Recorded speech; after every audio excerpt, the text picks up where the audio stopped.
Hallo. Hallo, guten Tag. Guten Tag. Kannst du dich kurz vorstellen? Ja, mein Name ist Edeltrud Kim und dieser deutsch-koreanische Name verrät schon, warum ich nach Korea gekommen bin. Ich habe nämlich einen Koreaner geheiratet. Aber ich bin nicht nur als Ehefrau gekommen, sondern ich hatte auch eine Aufgabe. Ich war Lektorin des Deutschen Akademischen Austauschdienstes an der Seoul National University. Und das ist immer ein Beruf auf Zeit. Danach war ich Professorin in der deutschen Abteilung an der IFA-Uni. Ich habe auch im Goethe-Institut unterrichtet. Und ich habe mit meiner ehemaligen Studentin Kim Son-hee einige koreanische Literatur ins Deutsche übersetzt. Außerdem habe ich in dem Institut gearbeitet, das mein Mann gegründet hat. Das hat einen komischen Namen, Institut für Übersetzungsforschung zur deutschen und koreanischen Literatur. Und das Institut hat nur auch seit 2006 ein neues koreanisch-deutsches Wörterbuch erarbeitet. Da habe ich auch mitgearbeitet. Und außerdem hat mein Mann, als er krank war, noch geholfen, ein Adong-Center auf Koreanisch, also ein Schülerhort vielleicht auf Deutsch, zu gründen. Und da helfe ich auch immer noch. Und dieser Schülerhort hat mir die Ehrenbürgerwürde der Stadt Seoul eingebracht.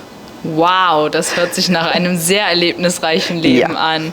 Und seit wann bist du Mitglied in unserer Gemeinde? Also passiv schon ewig lange, aktiv erst so knapp 2 Jahre. Also früher hatten wir ein Haus auf dem Land, wo wir am Wochenende immer waren. Deshalb war ich nie in Seoul. Und dann war mein Mann jahrelang krank und den konnte ich nicht alleine lassen. Und dann der Weg von meiner Wohnung nach hier ist sehr weit. Und der koreanische Pfarrer hatte einen Bus zwischen meiner Wohnung und der Kirche. Und dann war ich in der koreanischen Kirche. Der Bus ist weg und jetzt bin ich hier. Und was verbindest du mit unserer Gemeinde? Ja, einmal, ich bin so aus einer so ganz und gar katholischen Umgebung. Und ich habe auf einer Schwesternschule Abitur gemacht. Und irgendwie habe ich immer eine engere Bindung zur Kirche gehabt. Das ist im Augenblick ziemlich schwierig bei allen großen Problemen und Skandalen und so weiter. Und viele Leute fragen mich, warum gehst du überhaupt noch dahin? Und da habe ich eine ganz klare Antwort.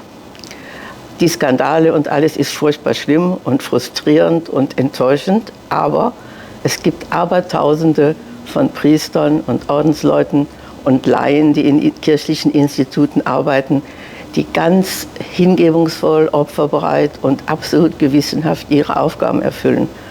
Die brauchen unsere Anerkennung und unsere Unterstützung. Kommen wir zu einem etwas anderen Thema. Was ist für dich Heimat? Naja, in der deutschen Grammatik hat Heimat keinen Plural, aber in der Realität schon. Also ich habe mehrere Heimaten. Einmal natürlich meine Heimatstadt Duisburg und Deutschland. Dann Bonn, wo ich studiert habe und auch gewohnt habe. Und jetzt, die längste Zeit meines Lebens, lebe ich jetzt schon in Korea. Also ist Korea auch Heimat. Und wenn sich jemand für unsere Gemeinde interessiert, was würdest du dieser Person gerne mitteilen wollen? Einmal, also viele Leute fragen eben, warum noch Kirche? Also der Gottesdienst ist Gottesdienst, kein Kirchendienst. Und deshalb sollte man ihn wahrnehmen als Zeit der Besinnung und des Betens. Und für alle, die Deutsch als Muttersprache haben, man betet sowieso in seiner Muttersprache, denke ich. Deshalb ist die deutsche Messe schöner. Und für alle anderen, die sich dafür interessieren, kommt her. Wir sind eine sehr offene, sehr liebenswürdige Gemeinde. Es lohnt sich, mitzumachen. Super, vielen Dank.